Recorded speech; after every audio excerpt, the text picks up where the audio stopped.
Everybody. Ted has actually been with our organization for quite a few years, and I hope you can read what it says about him. And apparently the pictures are blocking all that. Well, hi everybody. But tonight we're going to talk about space food, specifically space food on the International Space Station. And in this case, they're making pizza. You'll notice that they're not using bread, they're using tortillas, because it turns out that bread, white bread, any kind of bread, creates crumbs. And in zero gravity, anything that you can inhale into your lungs is a serious health risk. So no bread, no cookies, no crumblies, nothing like that. So tortillas are awesome because no matter what you do to a tortilla, it's really hard to make pieces of it break off and float away. So tortillas are the thing to use if you want to make pizza or a lot of other things, as you'll see in the presentation. As I say, nobody goes to space for the food. The food in space it has been, up until now, uniformly horrible. But typically, it gets better with every type of mission. It was really good aboard the International Space Station and aboard the Space Shuttle. But if you go back to the original days of Mercury and Gemini, you can see the kind of stuff that people were eating. It's just like squeezing toothpaste out of a tube. In fact, the very first bite of food in space was Yuri Gagarin eating beef liver paste from a tube. It was a delicacy that he loved so much that that's what he asked for. And until then, no one was actually sure if you would be able to swallow in zero gravity. There were people who said the muscles won't work and the food won't go down and you'll go to space and starve to death. So until he swallowed the first bite of beef liver paste, I know, nobody knew for sure that you could actually swallow solid food in zero gravity. So that was obviously, it worked fine. But this is what food looked like back in the 60s. Horrible, horrible stuff. But it all started right here at what they call Bee's Diner. Beatrice Finkelstein, she worked for Wright-Patterson Air Force Base, and she was the chief dietitian for the Space Force at that time, for NASA and for all the people who were going into long duration missions.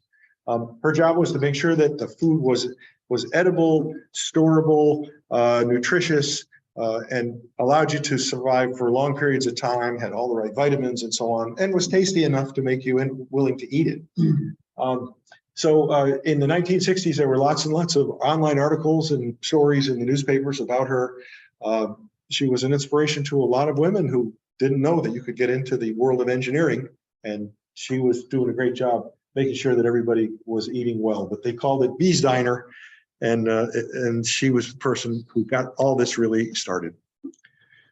By the time of the Apollo missions to the moon in the late 60s and early 70s, you see food was a little bit better. You could now reconstitute dried food using water, but it was cold water at the time. No warm water or hot water in the Apollo mission. So the folks who went to the moon had to survive on cold reconstituted food and food bars and things like that.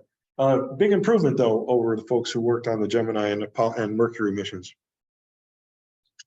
Now we get to the International Space Station, and things actually start to look delicious and edible, or at least attractive. Coffee with cream and sugar. You can see the tortillas here with a kind of a tuna fish salad sort of a thing. So one of the attributes of food in space that's very convenient is it has to be wet. Wet food is food that you can control.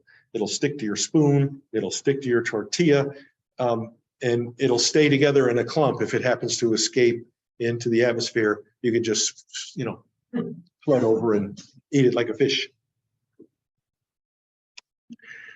But it turns out that when you get into space, the fluid in your body gets redistributed. And a lot of the fluid that gravity pulls down into your feet ends up in your head. And so your face puffs up, your sinuses puff up, your sense of smell almost totally disappears because all of those spaces that the air goes through are all filled up with body liquids. And so within a couple of days, everybody on the ISS is reaching for the hot sauce just to make the food taste like something. So green pepper sauce, Tabasco, red sauce, they love spicy food. Once you've been up in space for a couple of days, you lose a lot of your sense of taste because 80% of your sense of taste comes from the smell of the food that you're eating. And if you lose the sense of smell, you've lost 4/5 of the flavor of the food you're eating. So lots and lots of spice. But you can see here, we can't use salt and pepper because what do they contain? Lots of tiny pieces, right? If this gets in your lungs. So what do we have? We have salt and pepper in liquid form. You can. So on the left is salt water, and on the right is pepper water, some sort of a solution of a pepper, whatever those organic chemicals are in pepper that make it taste peppery. They are in this little black plastic thing, and you can squeeze it out onto your food, and it'll taste like pepper. But no salt shakers or pepper shakers allowed. So here's the ISS. I mean, this is the most expensive single thing ever constructed by humankind.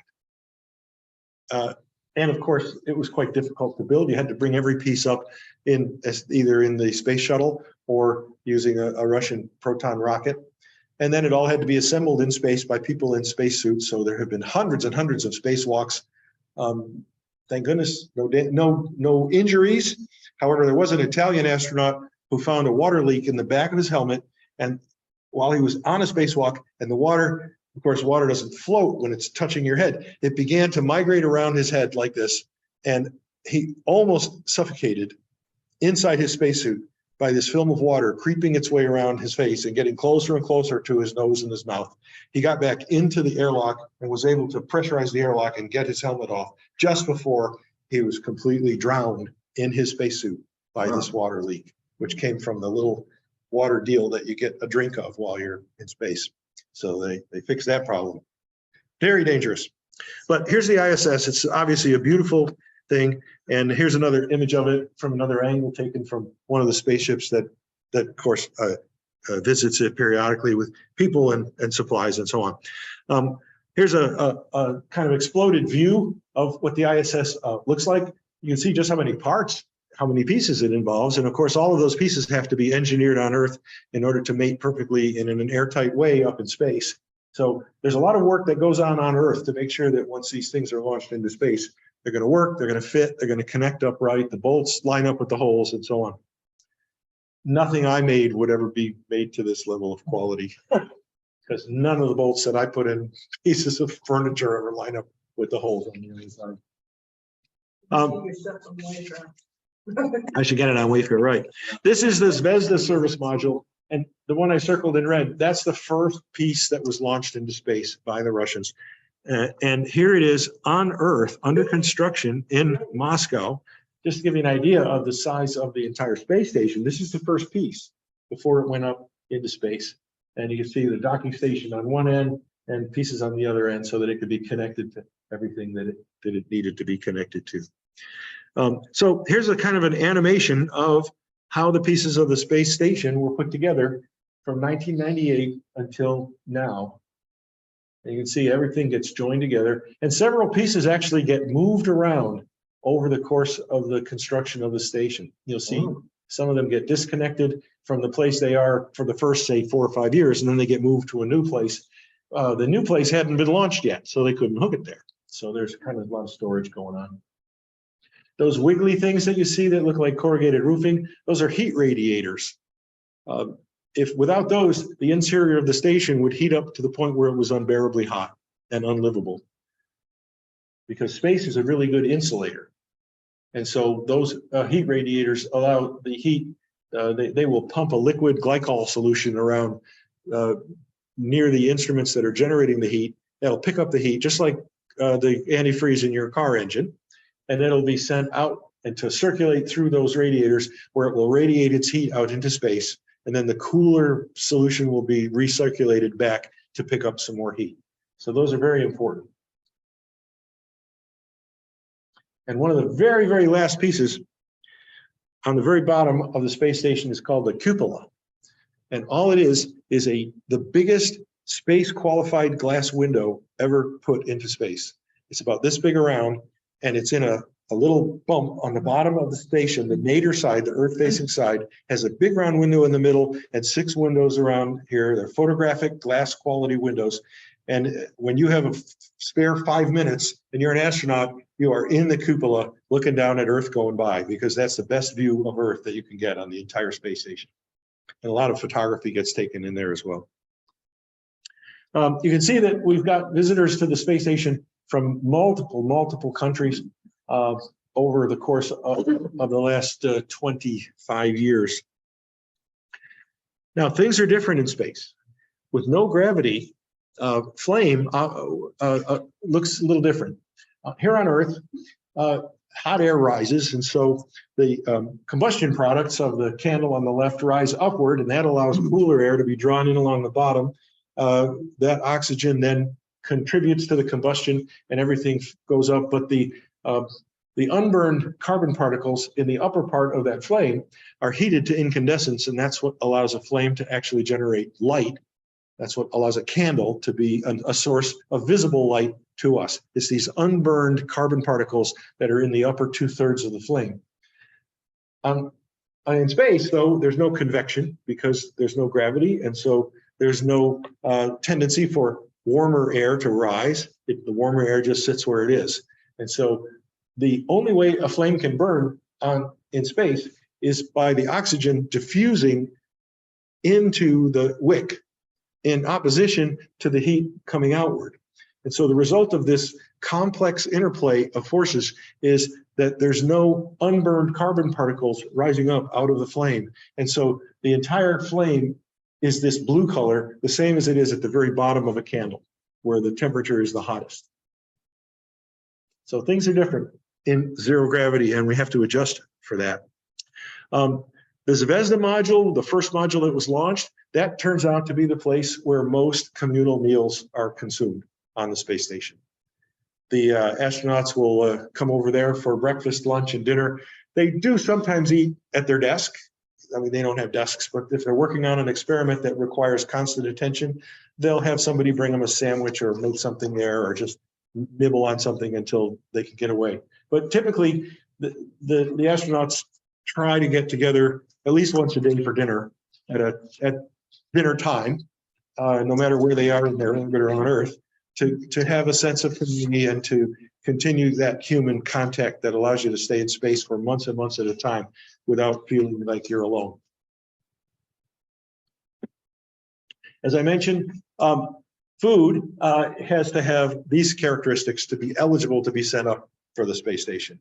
And sticky or wet, as you see on number 5, is important. It's got to be compact, lightweight, nutritious, tasty, and pasteurized or processed enough so that it will last without spoiling for months at a time. That can be done through heat or through radiation or through desiccation, through freeze drying, lots of ways to make food last a long time.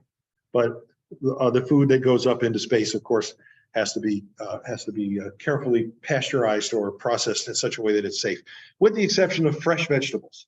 When a spaceship arrives with a new crew, it always brings along a big basket of fresh vegetables and fresh fruit that will have to be consumed right away, but that's a big day for the folks on the station when fresh vegetables arrive. You can imagine. Drinking in space, not allowed. If you want to go up on the ISS, you're going to have to go dry. No alcohol allowed. Although this guy, Chris Carver, he actually wrote a book about alcohol in space. I haven't read it, but I thought the image here of the astronaut floating up to the space bar to pick up a drink that he can't drink because he's in a spacesuit. The whole thing is so ironic. But Andy Weir, who wrote The Martian, wrote the foreword for this book. So I think this might be an interesting read, and maybe at least the first 6 pages. It's up to you guys. Does anybody know the only person who actually did consume alcohol in space? And it happened to be on the moon. So that limits it to 12 people. Right? It was because of the Yeah. Apollo 11. Church service. Sorry? Church service. Yeah. Communion. Communion, exactly right. Right. Neil Armstrong and Buzz Aldrin went to the moon, and during a downtime, Buzz Aldrin, who was a devout Catholic, brought along a communion kit and took communion on the moon. So he took a sip of wine on the moon. And as far as we know, that's the only time alcohol was consumed on the moon or in space. Yes. Also, gonna make a comment about Andy Weir. I just started reading a book called The Hail Mary Project. That's his follow-on book. I haven't read it I yet, but just started. is it good? Oh, about 15% of the way through. Amazing. I can't wait to read it. Yeah.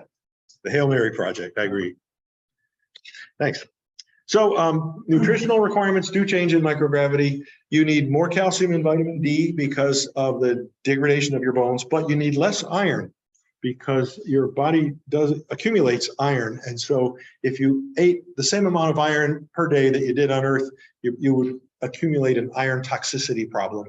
And so the food has to be actually reduced in the amount of iron that it has. So you don't need as much iron in space.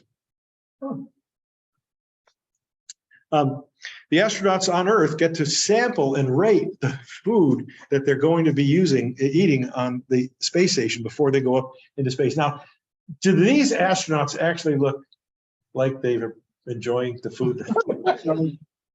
I have never seen sadder looking test subjects in my life. I'm going to have to eat this shit for 6 months. Oh my God. You don't look like an astronaut? You just Yeah. look like a food tester. No, well, no, they're supposed to be astronauts who are actually get a chance to test their food. And you know, if it doesn't get an 8 or above, it doesn't make it onto the menu in the ISS. And I don't think anything on today's menu got into the ISS here. So here's a little video on how to prepare Thanksgiving dinner in space. I had to fix the turkey.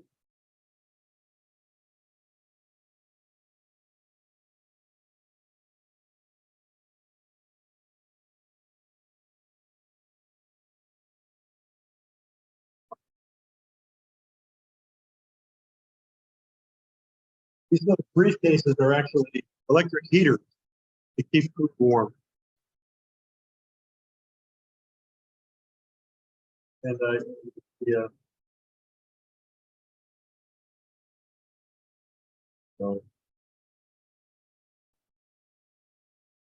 Mark Kelly.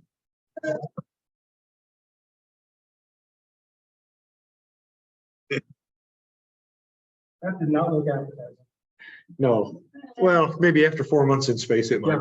Yeah. Thanks. So how do we get food up there? Well, you have to send it up in a spaceship, and one of the spaceships that's being used is the Dragon from SpaceX. And then this is I don't know if I'll show the whole thing, but this is the docking of SpaceX capsule. That was this is before they were rated for use. So this is cargo only. See if we can speed this up a little bit. There we go. So here's the docking. There's an onboard camera on the Canada arm showing approach. There, capture that space station, and we'll bring that capsule closer and closer to the docking port. There we go. And that's the last few inches. And we'll lock that, make it an airtight seal. Now, when astronauts open up the hatch and enter a newly arrived spaceship like that, they have to wear, because it's very likely that there's going to be earthly dust and dirt that has floated up from the cargo into the air. And until the air circulation system on the ISS has had a chance to filter out all those particles, that you could float into this and immediately inhale a big lungful of Arizona dust or whatever had ridden along with the equipment. Wow. As clean as they would try to make it, that would be the dustiest air on the space station. And so they will open that up and they will wear surgical masks until all that air's had a chance to just diffuse out into the station and be sucked through the filters once or twice. So after a couple of hours, they take their masks off. But you don't go into one of these newly arrived space capsules without dust protection for your lungs. And ta-da! Green peppers, fresh food, peanut butter and jelly, anything you could want, it arrives. So it's a party every time there's a delivery aboard the station. This is a typical breakfast, lunch, and dinner menu, somewhere between 2,000 and 3,000 calories, so a little more than on Earth. But the astronauts are required to exercise for 2 to 3 hours a day, every day, serious aerobic exercise on those treadmills to make sure that their muscles and bones don't degrade over the course of the 6 months or a year in space, depending on how long they stay. So they do burn up a lot of calories doing that, and so they eat a little extra without gaining weight, unlike the rest of us. But no freeze-dried ice cream.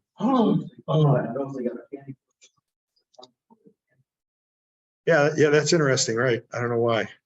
Candy-coated chocolates. Those would be M&Ms. NASA can't say M&Ms, Okay, but and they can't say tang, it's the orange drink. yeah, no tang because it's a powder. Everything goes up as a liquid. So they try to make it really good as a treat. Yeah, and no tang, unfortunately. No, I did find a bottle of Tang for sale on the internet, and I bought it and we gave it away as a door prize at a meeting that we had in Fountain Hills last year. The original bottle. The properties of fluids in microgravity are unique. Take a look at this. So water stays, surface tension keeps water in a ball unless you smack it hard.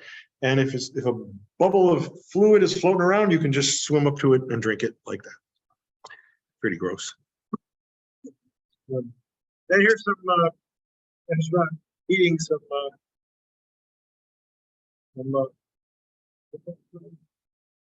what is that?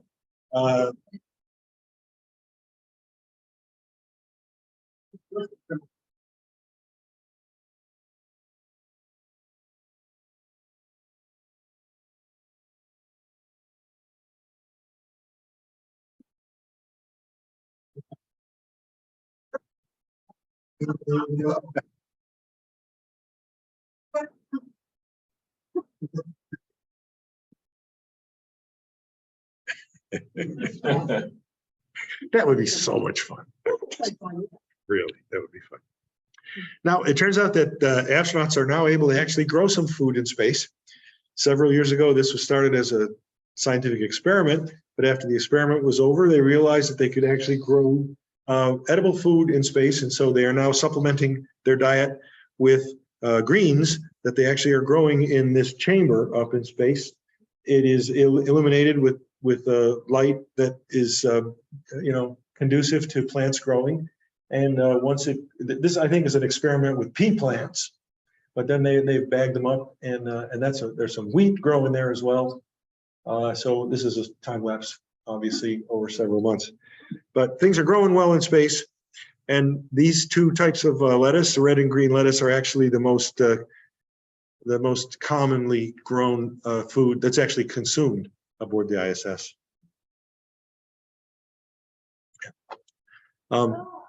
There was some freeze-dried ice cream, but only on Apollo 7, which was an Earth orbit mission. Nobody went to the moon with freeze-dried ice cream. And if you've ever tasted it, it's not that tremendous.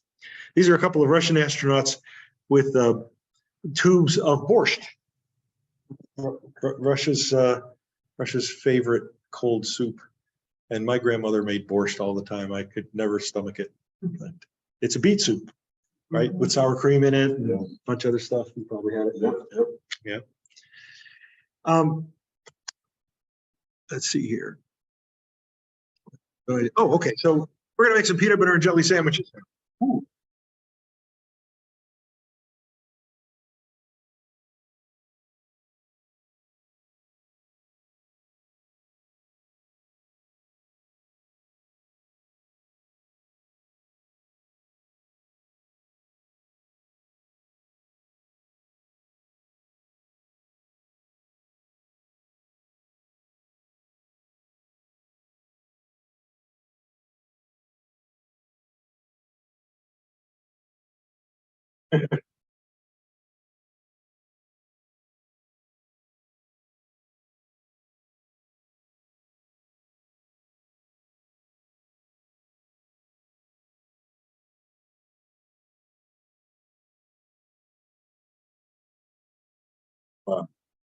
Can't run a space station without Velcro.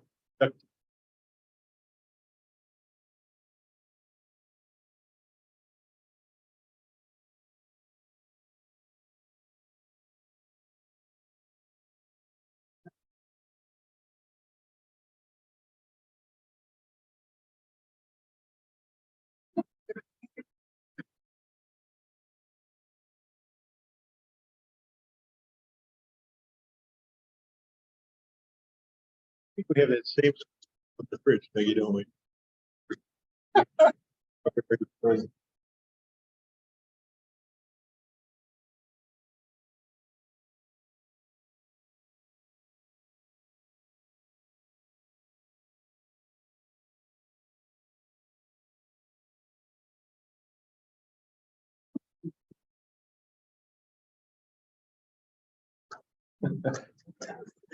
Yeah, fun. Yeah, that's really good. Now, coffee is very is very important here on Earth. But let me go back here and stop that for a moment. I can't survive without coffee, and I'm surprised that for so many years the astronauts did. But about 4 years ago, the Lavazza, you've probably seen Lavazza coffee for sale at various stores, Safeways and things. The Lavazza company got together with a couple other engineering companies and put together an espresso machine to brew real espresso in space. And they called it the ISS espresso machine.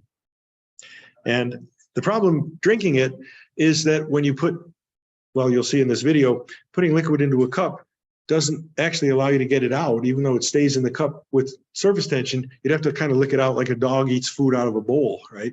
Or drinks water, which is not very conducive. So Don Pettit, an astronaut who trained at University of Arizona, invented, while he was in space, folded up some plastic and figured out how to use surface tension to draw the coffee or liquid up to the point where you'd actually want to drink it. And this is a very interesting zero gravity coffee cup.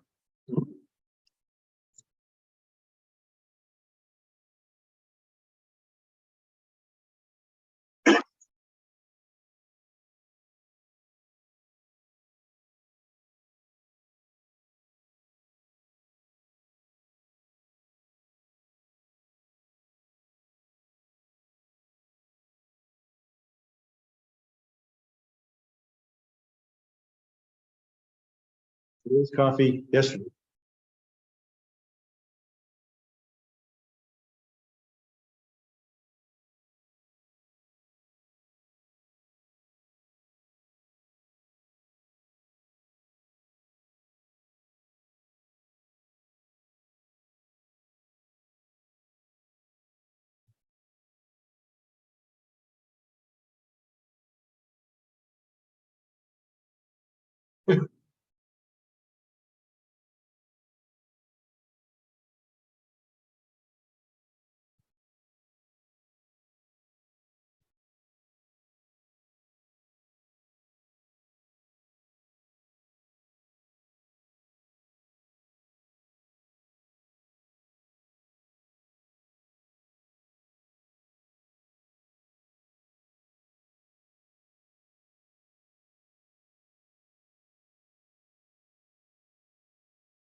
Yep.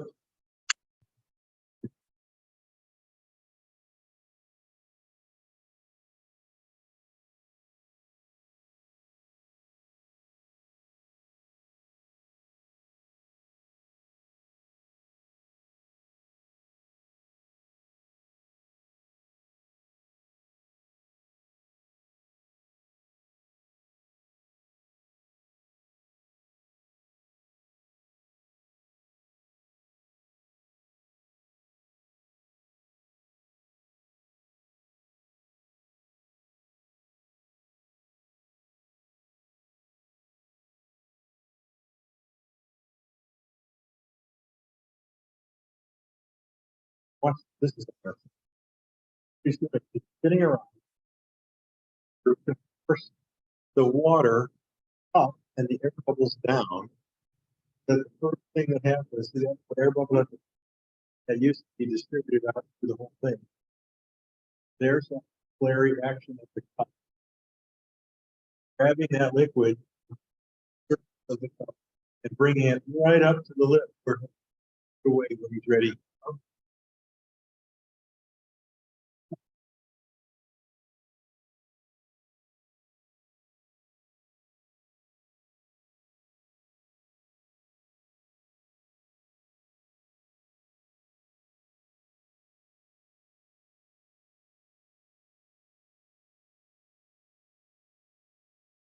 The other thing is, see all the air bubbles? They don't float to the top like they do on Earth because they're gravity. And so one of the problems with eating food or drinking liquids in space is the problem of gas in your stomach. Because all those air bubbles went right down with the coffee. And when you burp, a burp on space can be moist. I think is the word they use. It's not a dry burp. It's not just the bubbles.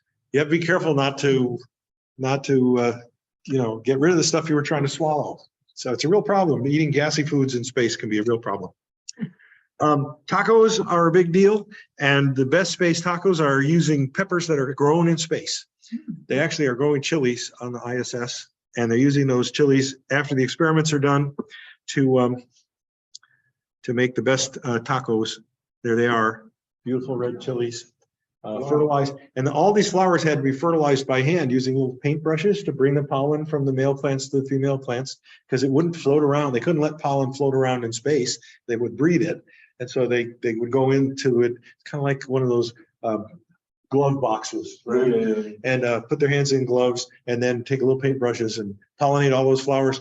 And then 2 or 3 weeks later, you get these little buds forming, and eventually you get delicious chilies. And there they are.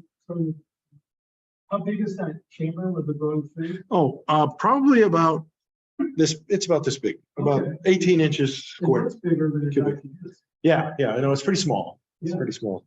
And here's our beautiful chili peppers, and they are now being consumed on the space station after being grown. Yes. They can't grow down because there's no down. That's right. So how do they grow? How do they get? Big challenge. It's done hydroponically.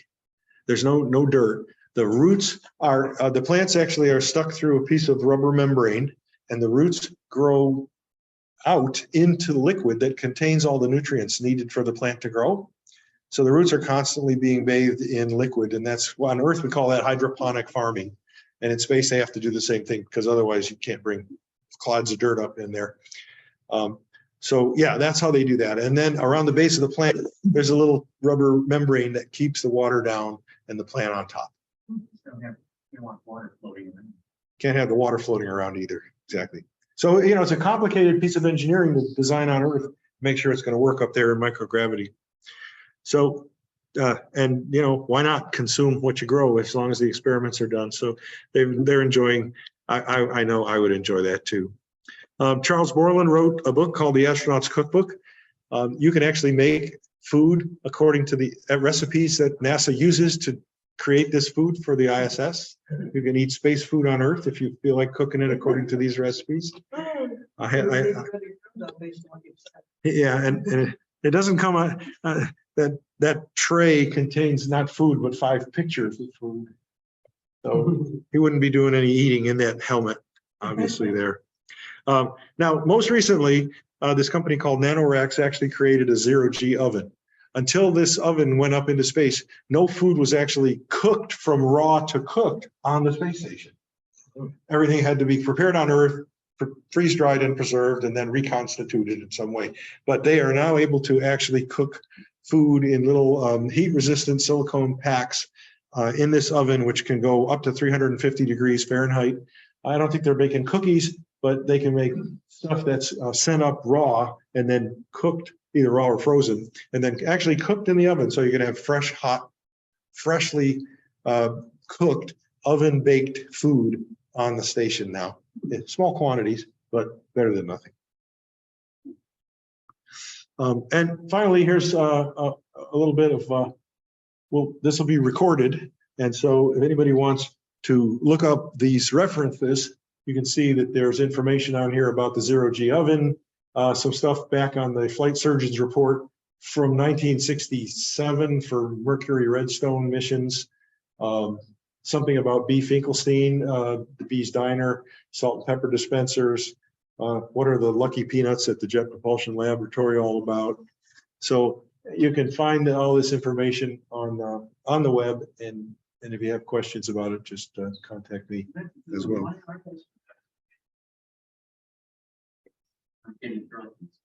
Well, I think it's just because in case of an emergency, you would want everybody to have all of their faculties around. And no vomiting. Well, I'm sure there's a lot of vomiting on space already just from the zero gravity until you get adjusted to microgravity. But yeah, that would be a problem. So here's Christina, no, Cristoforetti, her name, I forget her first name. She's an Italian astronaut who was involved in that ISS espresso thing. Here she is drinking freshly brewed espresso out of one of those zero gravity cups. And Wow. she is in that part of the space station I told you about called the cupola. There are windows on covers on the outside that close with motors to protect it from micrometeorites. But when you're in there and you push a button, that opens up. And now, of course, she's actually upside down, and you can see her through this incredibly large, beautiful, high quality glass window. So photographs taken through that are the highest quality you can possibly get on the station. So thank you. Appreciate your time. You've been a great audience, and thanks on the web. Ladies and gentlemen, I think it's time to sign off. So hopefully the Arizona skies will clear and you have clear skies the next time you look up to figure out what's going on, whether it's a solar eclipse or the space station going by or just a beautiful sky. Until next time, everybody, have a great week, and we'll see you next month, December the 1st, right here. Good night, everybody.